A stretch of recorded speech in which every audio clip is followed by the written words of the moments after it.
Welcome back. मेरा नाम है शुएब शेख और मैं आप सभी का फीड वाले में एक बार फिर से स्वागत करता हूं। दोस्तों, इससे पहले मैंने कुछ वीडियोस बनाया था जिसमें मैंने आप लोगों को बताया था कि एक पंगसियस मछली पे कितना खर्चा आता है, फीड कितना खिलाना पड़ता है। और उसके बाद से मुझे इतने लोगों ने कांटेक्ट किया और इतने लोग मुझसे पूछने लगे कि हमारे पास इतनी मछलियाँ हैं, इसको कितना खाना खिलाए, हमारे पास उतनी मछलियाँ हैं, हम इसको कितना खाना खिलाए, ये साइज़ की मछलियाँ हैं। लोगों को एक्चुअली समझ में नहीं आता कि उनके पास कितनी मछलियाँ हैं और उसको कितना खाना खिलाना है, जिसकी वजह से या तो लोग ज़्यादा खिला देते हैं, ज़्यादा खिलाने की वजह से फीड वेस्ट हो जाता है और वेस्ट होने के अलावा पैसे भी वेस्ट हो जाते हैं क्योंकि मछलियाँ खाना नहीं खाती और वो पड़ा रहता है, वेस्ट हो जाता है। दूसरा, बहुत से लोग ये भी मिस्टेक करते हैं कि उन्हें पता ही नहीं होता कि कितना खाना खिलाना है, वो बहुत कम खाना खिलाते हैं, फिर उनकी मछलियाँ बढ़ती नहीं है, जिसकी वजह से उनका टाइम वेस्ट होता है, प्रॉफिट जितना होना चाहिए उतना नहीं होता है और लेबर कॉस्ट, रेंट वगैरह में पैसे बहुत ज़्यादा चले जाते हैं। तो आज मैं आप लोगों को ये बताने वाला हूँ कि कैलकुलेशन कैसे करते हैं। मुझे या किसी को भी आपको पूछने की ज़रूरत नहीं पड़ेगी। अगर आप इस वीडियो को पूरा देखोगे और अच्छे से इसको समझने की कोशिश करोगे तो आपको ये अच्छे से समझ में आ जाएगा कि आपको अपनी मछलियों को कितना खाना खिलाना है। आज मैं आपको पूरा कैलकुलेशन बताने वाला हूँ। अगर आपको ये वीडियो अच्छे से समझ में ना आए तो आप मुझे कांटेक्ट करके भी पूछ सकते हो और इस वीडियो को 2-3 बार अगर देखोगे तो आपको बहुत अच्छे से दिमाग में बैठ जाएगा कि आपको कितना खाना खिलाना चाहिए। यहाँ पे कैलकुलेशन के लिए बहुत इजी कैलकुलेशन है, ज़रा भी आपको कोई ग्रेजुएट या ऐसा कोई ज़्यादा पढ़ा लिखा होने की ज़रूरत नहीं है। बहुत इजी कैलकुलेशन है, कोई एक 10वीं का बच्चा भी ये कर सकता है। ठीक है, यहाँ पर आपको क्या करना है, मैं यहाँ पर आपके लिए लिख देता हूँ कि यहाँ पर आपको 2-4 चीज़ें सिर्फ पता होनी चाहिए। एक, पता होना चाहिए कि आपके पास मछलियाँ कितनी हैं। अब यहाँ पर है ना, बहुत से लोग ये मिस्टेक करते हैं कि उन्हें पता ही नहीं होता कि उनके पास मछलियाँ कितनी है। जब आप मछलियाँ खरीदते हो ना, तो आपको ये पता होना बहुत ज़रूरी है कि आपके पास मछलियाँ कितनी है। जब मछलियाँ आती है तो उसको काउंट करो। छोटी से छोटी मछलियों को भी काउंट करने का तरीका होता है और बड़ी आसानी से आप काउंटिंग कर सकते हो। इसके अलावा दूसरा, यहाँ पर हमें पता होना चाहिए कि हमारे पास एवरेज बॉडी वेट कितना है। एवरेज बॉडी वेट निकालना भी बहुत आसान होता है। जैसे कि मान लो, अगर आपके पास 3-4 अलग अलग किस्म की मछलियाँ हैं, जैसे कोई मछली समझो 100 ग्राम है, कोई 150 ग्राम है, कोई 200 ग्राम है, तो हम एवरेज बॉडी वेट बीच का पकड़ेंगे, यानी कि 150 ग्राम, 100 ग्राम, 150 ग्राम और 200 ग्राम का है तो हम बीच का एवरेज बॉडी वेट पकड़ेंगे जो कि होता है 150 ग्राम। दूसरा, यहाँ पर आप देख सकते हो कि हमें नंबर ऑफ फिशेस और एवरेज बॉडी वेट के बाद हमें यहाँ पर पता चलेगा कि हमारे पास टोटल बायोमास कितना है। टोटल बायोमास किसे कहते हैं कि हमारे पास टोटल मछलियों का वजन कितना है। जितनी मछलियाँ हमारे पास है उतनी मछलियों का टोटल वजन कितना होता है, इससे हमें ये पता चलेगा। मान लीजिए कि आपके पास 10,000 मछलियाँ हैं। अब 10,000 मछली में आपको एवरेज बॉडी वेट समझ लीजिए, आपने बहुत छोटी मछलियाँ खरीदे हो, किलो में 1000 पीस, जो कि 1 ग्राम की होती है।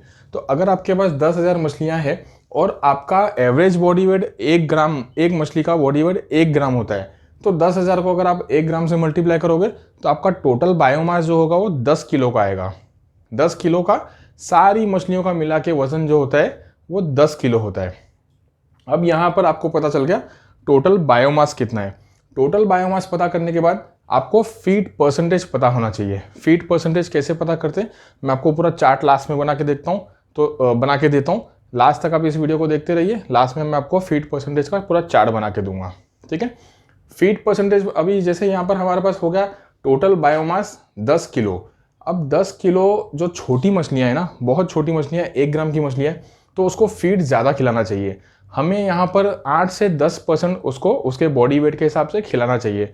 लेकिन बहुत से लोग क्या मिस्टेक करते हैं, 1% भी नहीं खिलाते, 2% भी नहीं खिलाते, जिसकी वजह से मछलियाँ बढ़ती नहीं है, बहुत छोटी रह जाती है। फिर उनको क्या प्रॉब्लम होती है कि वो बोलते हैं ना, माल बटला हो गया और जल्दी बढ़ नहीं रहा है। फिर बाद में 6-7 महीने के बाद आप उसको सोना भी खिला दोगे ना तो जल्दी नहीं बढ़ेगी। जो बचपन से उसका बॉडी स्ट्रक्चर बनना चाहिए, जो उसको फीड मिलना चाहिए, जो उसकी ग्रोथ आनी चाहिए, अगर वो ग्रोथ टाइम पे नहीं आई तो बाद में आपको उसको बड़ा करने में बहुत प्रॉब्लम होगा। देखिए, मैं यहाँ पर 8 से 10% बता रहा हूँ आपको, लेकिन अगर आप कम भी खिलाना चाहो ना तो 1-2-3% कम करो। 10% के बदले 1%, 2% मत खिलाओ। अगर आप इतना कम खिलाओगे ना तो सिर्फ उसका थोड़ा सा भूख मिटेगी, उसकी बॉडी नहीं बनेगी, उसका वेट नहीं बढ़ेगा। अगर उसका वेट नहीं बढ़ेगा तो आपको ही नुकसान हो जाएगा। इसीलिए जब मछलियाँ छोटी होती है तो उसको 10%, कम से कम 8% तो आपको खिलाना ही है। यहाँ पर मैं 10% के हिसाब से आपको बता रहा हूँ। हमारे पास मछलियाँ कितनी है, टोटल बायोमास 10 किलो हो गया। 10 किलो टोटल बायोमास के बाद फीड परसेंटेज मैंने यहाँ पर रखा है 10%। अगर हम 10 किलो मछलियों को उसके बॉडी मास के हिसाब से 10% फीड खिलाएंगे तो हमें कम से कम 1 किलो फीड खिलाना है। अब 1 किलो फीड को आपको 3 पार्ट में या 4 पार्ट में डिवाइड करना है, सुबह, शाम और रात को, ऐसा आप डिवाइड कर सकते हो। तो जैसे 1 किलो फीड को आपने 3 हिस्से कर दिए, सुबह में एक खिला दिया, दोपहर में एक खिला दिया, शाम को एक खिला दिया। ऐसे करके आप 3 हिस्से या 4 हिस्से करके खिला सकते हो। एक साथ में पूरा आपको नहीं खिलाना है, कभी भी एक साथ में मछलियाँ नहीं खाएगी। ये हो गया केस 1। यहाँ पर मैं एक और केस स्टडी आपको बताता हूँ कि मान लो कि आपके पास 10,000 मछलियाँ हैं। 10,000 मछलियाँ, अब पहले मैंने आपको क्या बताया था, 1 ग्राम की मछलियाँ बताया था। यहाँ अब मैं आपको बता रहा हूँ कि आपके पास 100 ग्राम का एवरेज बॉडी वेट है। जैसे मान लो 100 ग्राम है, 150 ग्राम है, 200 ग्राम है, 50 ग्राम भी, ऐसे सब मिक्स है। तो आपको क्या करना होगा, बीच का एक एवरेज बॉडी मास पकड़ना होगा कि एवरेज बॉडी वेट आपका कितना आ रहा है। अब यहाँ पर समझो 10,000 मछलियाँ हैं। 10,000 मछलियों में आपको एवरेज बॉडी वेट जो है वो 100 ग्राम का है। 100 ग्राम के हिसाब से आपके पास टोटल बायोमास कितना हो गया, जो मछलियाँ हो गई वो 1 टन, यानी कि 1000 किलो की आपका total biomass, total body weight हो जाएगा। अब 1000 मछलियों के लिए मछलियाँ बड़ी हो गई है, 100 ग्राम की हो गई है, तो आप उसको 2%, 3% या 4% के हिसाब से खिला सकते हो। देखिए, आप जितना खिलाओगे ना उतना मछली का वेट ज़्यादा बढ़ेगा। अब देखिए, यहाँ पर फीड बेचने का कोई इरादा तो होता नहीं है, मैं आपको एक्सप्लेन कर रहा हूँ। आप दूसरी कोई कंपनी से लीजिए, दूसरे कोई डीलर से लीजिए, किसी और स्टेट में, किसी बाहर से भी, आउट ऑफ इंडिया से भी लोग देखते हैं। बताने का मकसद सिर्फ ये है कि आपको ज़्यादा खिलाना है। अगर आप ज़्यादा खिलाओगे तो फ़ायदे में रहोगे, अगर कम खिलाओगे तो ग्रोथ में मार खाएगी मछलियाँ, ग्रोथ जल्दी नहीं आएगा और नुकसान आप ही का होगा। 10,000 मछलियाँ आपके पास है, अगर आप 3% उसको खिलाते हो तो 3% के हिसाब से आपको 30 किलो फीड खिलाना होगा। अब 30 किलो फीड आपको फिर से बता दूं कि 3 पार्ट में डिवाइड करना है, 10, 10 और 10 करके। अब आप लोग सोचेंगे कि 30 किलो फीड यानी 1,000 रुपये का रोज़, तो जी हाँ, आपको इतना खिलाना पड़ेगा। अगर आप इतना नहीं खिलाते हो, आप कंजूसी करते हो, तो देखिए फिर प्रॉफिट भी कम होगा। अगर आप दिल खोल के खर्चा करोगे तो प्रॉफिट भी ज़्यादा होगा। अगर आप कंजूसी करोगे तो आपको लास्ट में क्या होगा, बॉडी वेट जो होता है ना, मछली का जो वज़न होता है ना, वो वज़न कम मिलेगा। वज़न कम मिलेगा तो क्या होगा, आपका जो प्रॉफिट होने वाला है प्रॉफिट कम होगा। देखो, जितना खिलाओगे उतना वेट बढ़ेगा। घी, वो बोलते हैं ना, घी कहाँ जा रहा है, खिचड़ी में जा रहा है, और खिचड़ी कहाँ आएगी, आप ही के पास आएगी। तो इसीलिए कभी भी खर्चा मत समझो। मछली को खिलाना भी बहुत ज़रूरी होता है। क्यों ज़रूरी होता है, देखिए, अगर हमने उसको पाला है तो ऊपर वाले को हमको जवाब देना है।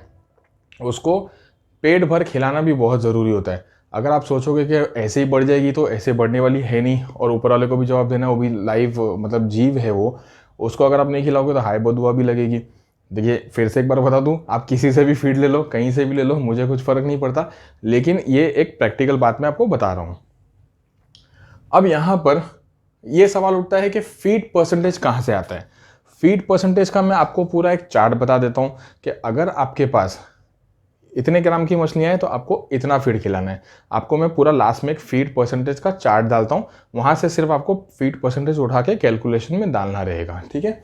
इसके बाद एक सवाल आता है कि अगर आपके पास, आपको पता ही नहीं है कि आपके पास कितनी मछलियाँ हैं, तो आप क्या करोगे। अब यहाँ पर ऐसे बहुत से लोगों के साथ होता है कि लोगों को पता ही नहीं होता कि हमारे पास कितनी मछलियाँ हैं, बस डाल दिए। किसी ने बोला कि भाई 10 डब्बे दे दिए तो 10 डब्बे छोड़ दिए। अब 10 डब्बे में कितनी मछलियाँ हैं उनको पता ही नहीं, उन्होंने काउंटिंग ही नहीं किया, या किसी और से डायरेक्ट तालाब ले लिए या फिर मछलियाँ ले लिए, उनको पता ही नहीं, काउंटिंग ही नहीं किए, बस ऐसे ही आँख बंद करके डाल देते। तो यहाँ पर एक और तरीका होता है कि आपको पता नहीं कितनी मछलियाँ हैं, एवरेज बॉडी वेट भी पता नहीं है।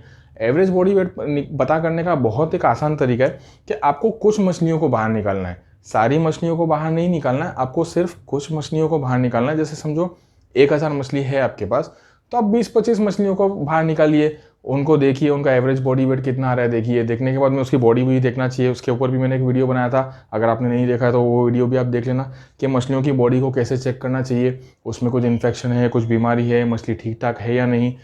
तो आपकी मछलियाँ मरनी नहीं चाहिए ना, इसीलिए कभी भी हर थोड़े दिन, हफ्ते 10 दिन में मछलियों को निकाल के एवरेज बॉडी वेट भी चेक करना चाहिए, और आपको उसकी बॉडी भी चेक करना चाहिए कि कोई इन्फेक्शन तो नहीं है।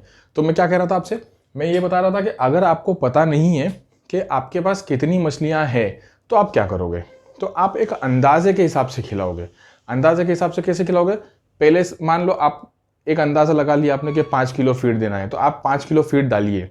5 किलो फीड डालने के बाद आप ये देखिए कि 3 से 4 मिनट में मछलियाँ ख़त्म कर रही है या नहीं कर रही है। अगर बहुत फास्ट ख़त्म कर रही है, बहुत फास्ट ख़त्म करने के बाद भी वो वहीं घूम रही है, तो आप समझ जाइए कि आपने थोड़ा सा फीड कम डाला है। नेक्स्ट डे या नेक्स्ट टाइम पे जब आप खिलाओगे तो थोड़ा सा एक्स्ट्रा बढ़ा के खिलाइए। और फास्ट अगर ख़त्म कर रही है तो आपको नेक्स्ट डे फिर थोड़ा सा और बढ़ाना है।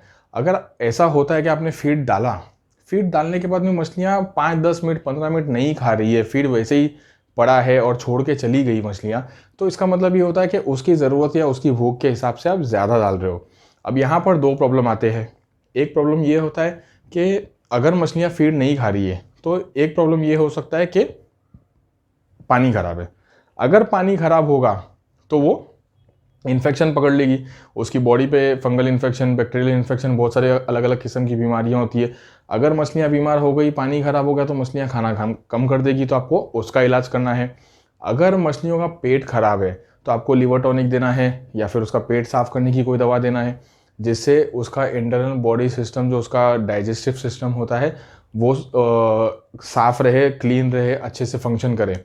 इसीलिए आपको इंटरनल बॉडी को ध्यान में रखना है, उसको साफ़ रखना है, और इसके अलावा पानी को भी ध्यान रखना है। अगर पानी ख़राब हुआ तो भी मछली खाना नहीं खाएगी, और अगर उसके बॉडी में कोई इन्फेक्शन हुआ तो भी खाना नहीं खाएगी, और अगर उसके पेट में कुछ प्रॉब्लम हुआ तो भी वो खाना नहीं खाएगी। इसलिए ये 2-3 बातों का आपको ध्यान रखना है। और फिर भी ये सब करने के बाद भी अगर मछली खाना नहीं खा रही है तो आप ये समझिए कि आप खाना शायद थोड़ा सा ज़्यादा डाल रहे हो। आप किसी से कांटेक्ट कर सकते हो, मुझसे कांटेक्ट कर सकते हो, आपका कोई वेल विशर हो आप उससे कांटेक्ट कर सकते हो, उससे डिस्कस कर सकते हो कि आपके पास कितनी मछलियाँ हैं और कितना आपको खाना देना चाहिए, कितना दे रहे हो और क्यों नहीं खा रही है। तो आपको एक सोल्यूशन मिलेगा उससे कि आपको क्या करना चाहिए। इसके अलावा यहाँ पर एक और प्रॉब्लम आता है कि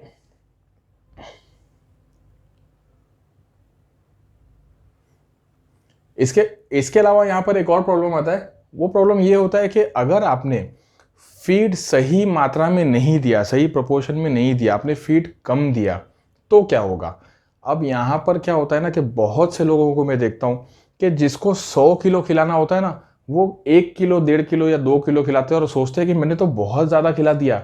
आके बोलते हैं बहुत खाना खिलाता हूँ मैं तो फिर भी मछली नहीं बढ़ रही है। कितना खिलाते हो? 1 किलो। जब हिसाब लगाएंगे कि भाई आपके पास मछली कितना है, आपको कितना खिलाना चाहिए, तो पता चलता है कि भाई 100-200 किलो खिलाना चाहिए और 1-2 किलो खिला रहे। तो ऐसे में क्या होता है कि मछलियाँ बढ़ती नहीं है।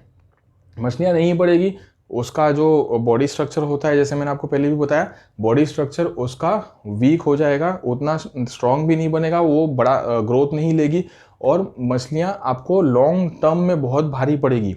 क्योंकि आपको, जैसे मैं पहले भी बता चुका हूँ, कि मछलियों का जो ग्रोथ होता है ना, वो 6 से 8 महीने का होता है। अगर 6 से 8 महीने में उसने अच्छी साइज़ नहीं पकड़ी ना, तो उसके बाद आपको उसको बड़ा करना बहुत भारी पड़ेगा। इसीलिए कभी भी जब आप मछलियाँ लेके आते हो, उसको स्टार्ट टू एंड आपको फीड अच्छी कंपनी का फीड खिलाना है। देखिए कभी कभी क्या होता है कि कुछ लोग है ना चालू कंपनी का फीड खिलाते हैं। अब चालू कंपनी के फीड में ना पैसा बचेगा ऐसा सोच के, सस्ता पड़ेगा सोच के लेके आते हैं, लेकिन होता क्या है, मछलियाँ नहीं बढ़ती। जो आपने फीड खिलाया उसका भी पैसा वेस्ट हो जाता है, क्योंकि मछलियाँ बढ़ती नहीं है, तो जितना रेवेन्यू आपको आना चाहिए, जो प्रॉफिट आपको होना चाहिए, वो हुआ नहीं। इसीलिए हमेशा किसी अच्छी कंपनी का, रेप्यूटेड कंपनी का, ब्रांडेड कंपनी का फीड खिलाना चाहिए। भले ही वो आपको महंगा दिखे, लेकिन आपको वो लॉन्ग टर्म में जो है ना वो सस्ता पड़ेगा और आपको अच्छा प्रॉफिट दे के जाएगा। तो उम्मीद करता हूँ कि आपको ये कैलकुलेशन समझ में आ गया होगा कि कैलकुलेशन कैसे करना है। अगर आपको नहीं समझ में आया तो फिर से एक बार इस कैलकुलेशन वाले पार्ट को देख लीजिए, आपको अच्छे से समझ में आ जाएगा। और उम्मीद करता हूँ कि आप इस वीडियो को अपने सारे फ्रेंड्स और सारे रिलेटिव्स के साथ शेयर करोगे जो फिश फार्मिंग करते हैं, ठीक है। और इस वीडियो को लाइक और शेयर ज़रूर करना, और हमारे इस चैनल फीड वाले को सब्सक्राइब करना मत भूलना, क्योंकि मैं ऐसे वीडियोज़ आप लोगों के लिए आगे भी लेके आता रहूँगा। Thank you.